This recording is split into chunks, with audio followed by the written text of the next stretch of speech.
ഇനി അടുത്തത് നമ്മൾ പഠിക്കുന്നത് ക്ലാസിഫിക്കേഷൻ ഓഫ് മിക്സ്ചേഴ്സ്. അതായത് മിക്സ്ചർ എന്ന് പറഞ്ഞാൽ എന്താണ്? മിശ്രിതങ്ങൾ എന്ന് പറയും. മിക്സ്ചർ എങ്ങനെയാണ് നമുക്ക് പദാർത്ഥങ്ങളെ തരംതിരിക്കാം? മിശ്രിതങ്ങളെ നമുക്ക് എങ്ങനെ തരംതിരിക്കാം? അതായത് മിശ്രിതം എന്ന് പറഞ്ഞാൽ എന്താണ്? രണ്ട് സബ്സ്റ്റൻസ് ഒരുമിച്ച് ചേരുമ്പോൾ നമുക്ക് അതിനെ മിക്സ്ചർ എന്ന് പറയും, മിശ്രിതം എന്ന് പറയാം.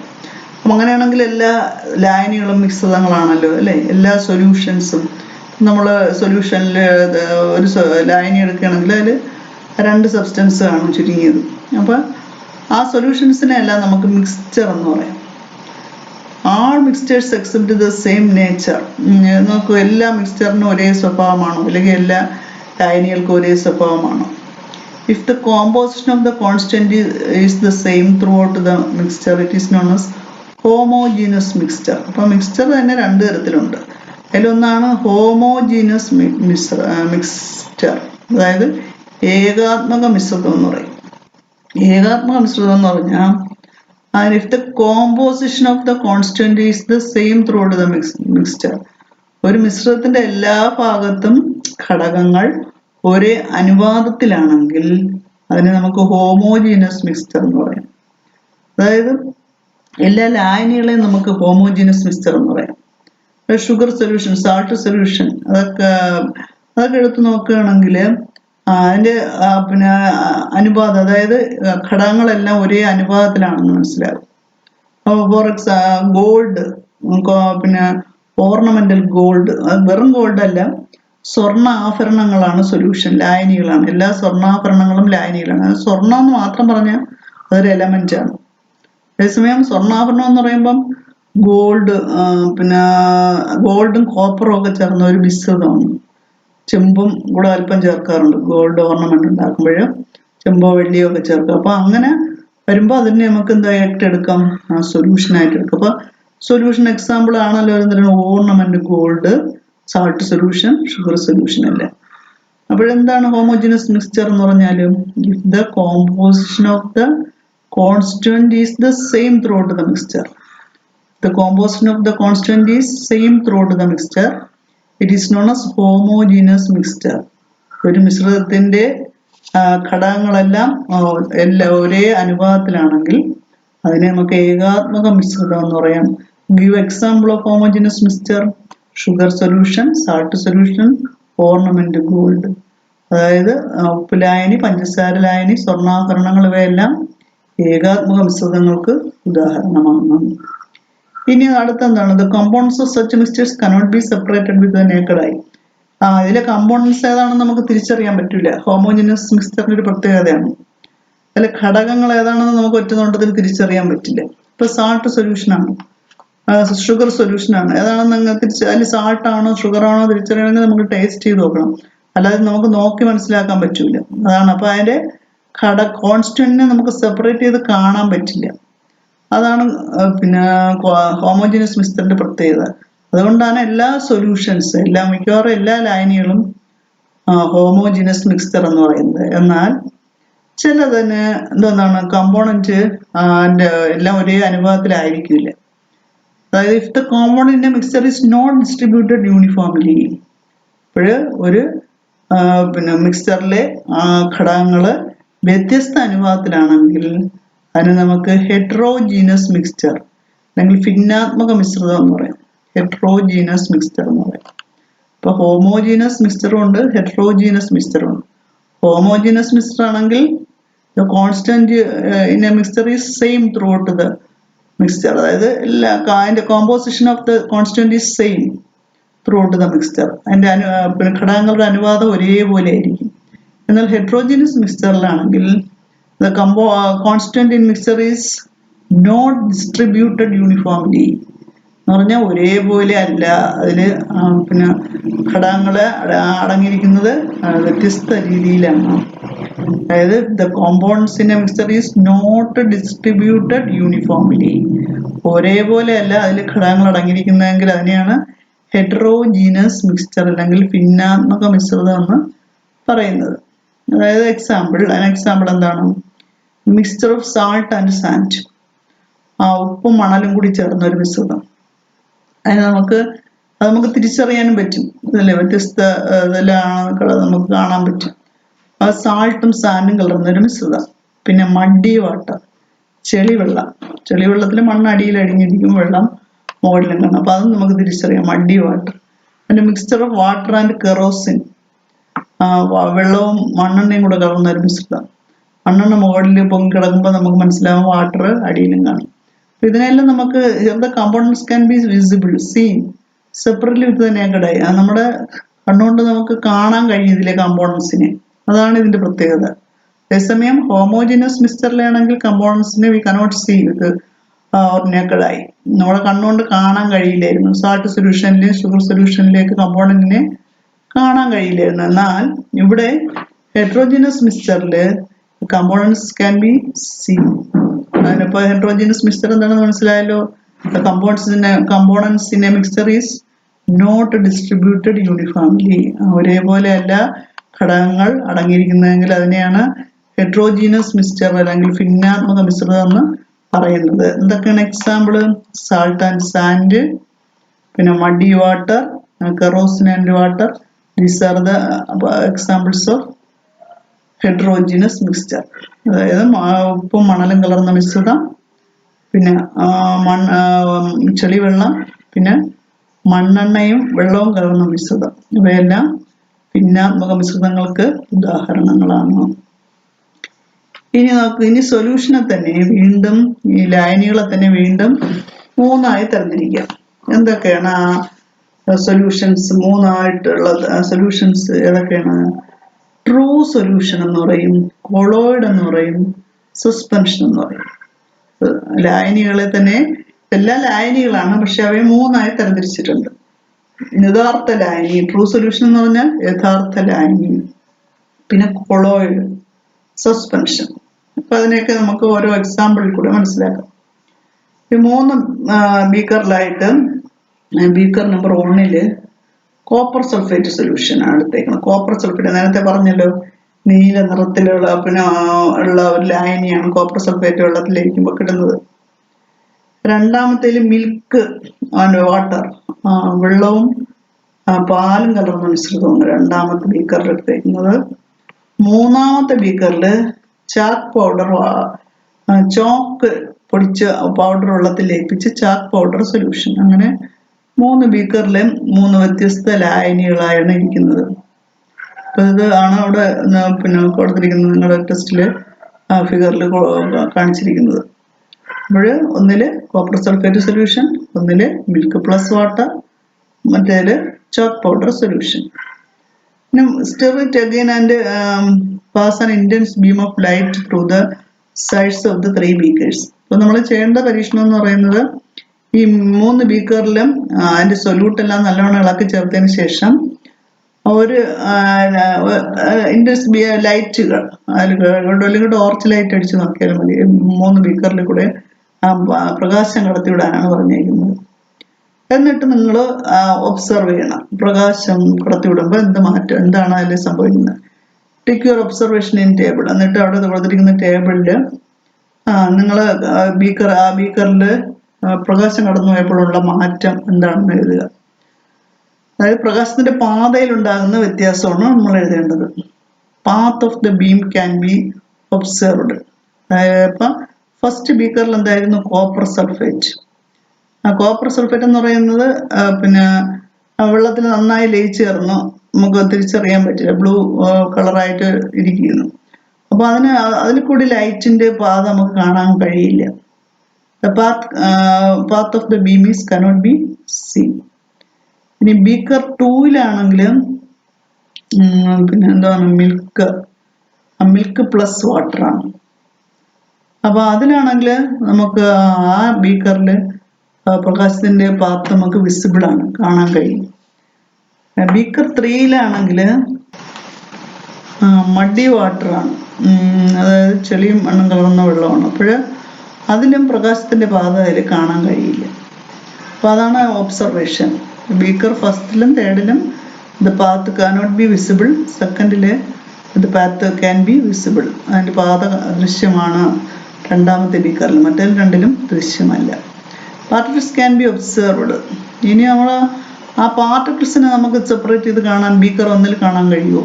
കോപ്പർ സൾഫേറ്റ് സൊല്യൂഷൻ അല്ലേ? കോപ്പർ സൾഫേറ്റ് പൂർണ്ണമായും വെള്ളത്തിൽ ഡിസോൾവ് അല്ലെങ്കിൽ വെള്ളത്തിൽ ലയിക്കുന്ന ഒരു പദാർത്ഥമാണ്. അതുകൊണ്ട് അതിൻ്റെ പാർട്ടിക്കിൾസ് ഏതാണെന്ന് നമുക്ക് സെപ്പറേറ്റ് ചെയ്ത് കാണാൻ കഴിയില്ല.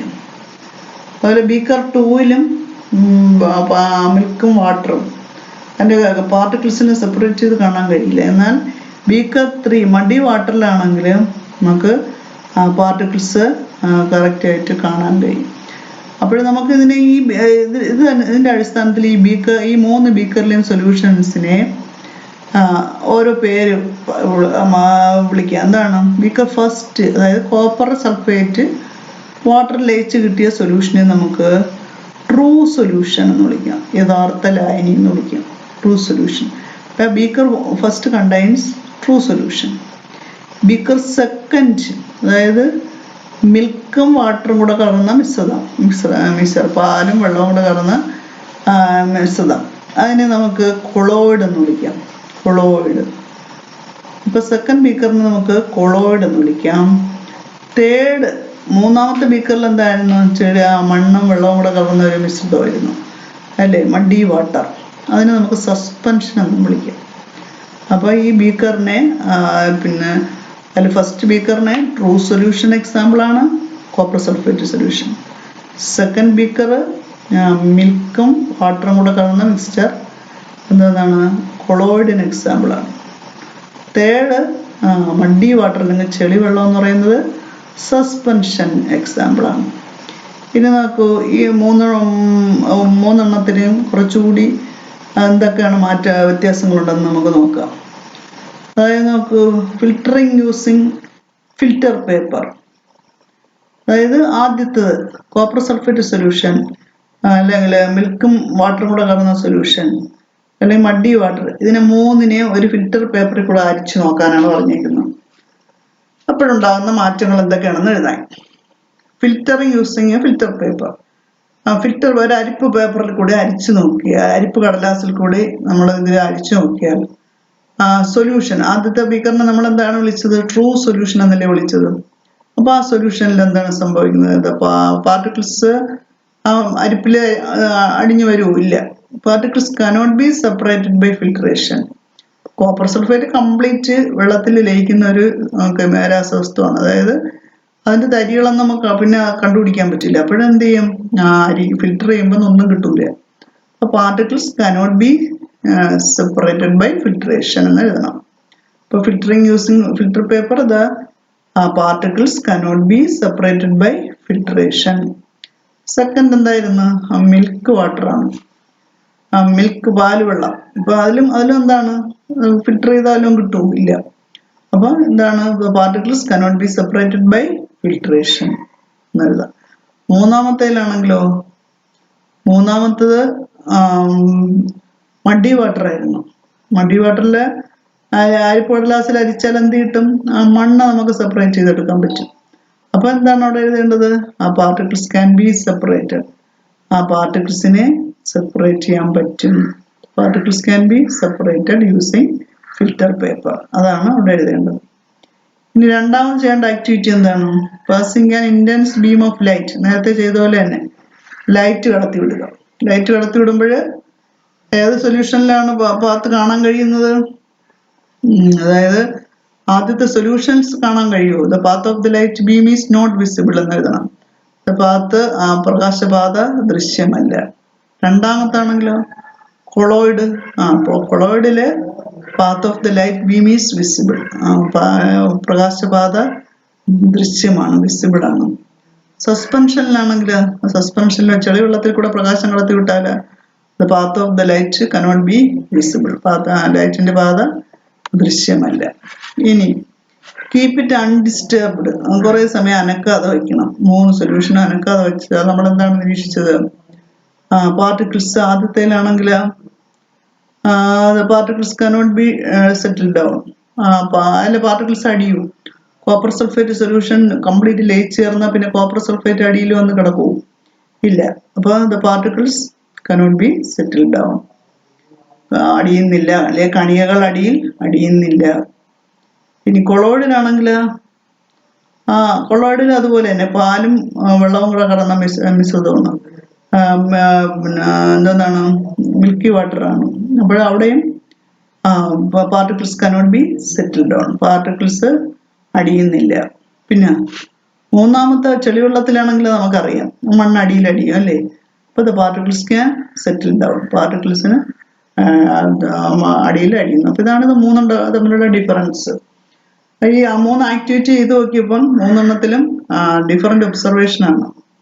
അതായത് ആദ്യത്തേല് ഫിൽറ്റർ പേപ്പർ ഉപയോഗിച്ച് സൊല്യൂഷനെയും കൊളോയിഡിനെയും അല്ല പാർട്ടിക്കിൾസിനെ സെപ്പറേറ്റ് ചെയ്യാൻ കഴിയില്ല. The particles cannot be separated by filter paper in solution and colloid. But in case of suspension, എന്നാൽ സസ്പെൻഷനിലാണെങ്കിൽ ഫിൽറ്റർ പേപ്പർ ഉപയോഗിച്ച് അതിലെ കണികകളെ അരിച്ചു മാറ്റാൻ കഴിയും. The particles can be separated using filter paper. രണ്ടാമത്തേലാണെങ്കിൽ ഇതിന് 3 കൂടിയും പ്രകാശം കടത്തിവിട്ടാൽ, passing an intense beam of light, പ്രകാശം കടത്തിവിട്ടാൽ the path of the light is visible. സൊല്യൂഷനിൽ പിന്നെ സൊല്യൂഷനിലും സസ്പെൻഷനിലും പ്രകാശത്തിന്റെ പാത കാണാൻ കഴിയില്ല. Path of the light beam is not visible in solutions and suspension. പിന്നെ അതിലേ കാണാൻ കഴിയുള്ളൂ. അത് path of the light beam is visible only in colloid. കൊളോയിഡിൽ മാത്രമേ ലൈറ്റിന്റെ പാത്ത് കാണാൻ കഴിയുള്ളൂ. മൂന്നാമത്തത്, ഇതിനെ നമ്മൾ അനക്കാതെ വെച്ചിരുന്നാൽ, കീപ് ഇറ്റ് അൺഡിസ്റ്റർബ്ഡ്, 3 സൊല്യൂഷനെ അനക്കാതെ വെച്ചിരുന്നാൽ പാർട്ടിക്കിൾസ് സെപ്പറേറ്റ് ചെയ്യുന്നത് അല്ലെങ്കിൽ പാർട്ടിക്കിൾസ് അടിയിൽ അടിയുന്നത്, കണികകൾ അടിയിൽ അടിയുന്നത് ഏതിൽ മാത്രമേ ഉള്ളൂ? സസ്പെൻഷനിൽ മാത്രമേ പാർട്ടിക്കിൾസ് സെറ്റിൽ ഡൗൺ. മറ്റേതിലാണെങ്കിലും solution and colloid the particles cannot be settle down. അതിന് കണികൾ അടിയിൽ അടിയാൻ കഴിയുന്നില്ല സൊല്യൂഷനിലും കൊളോയിഡിലും. ഇനി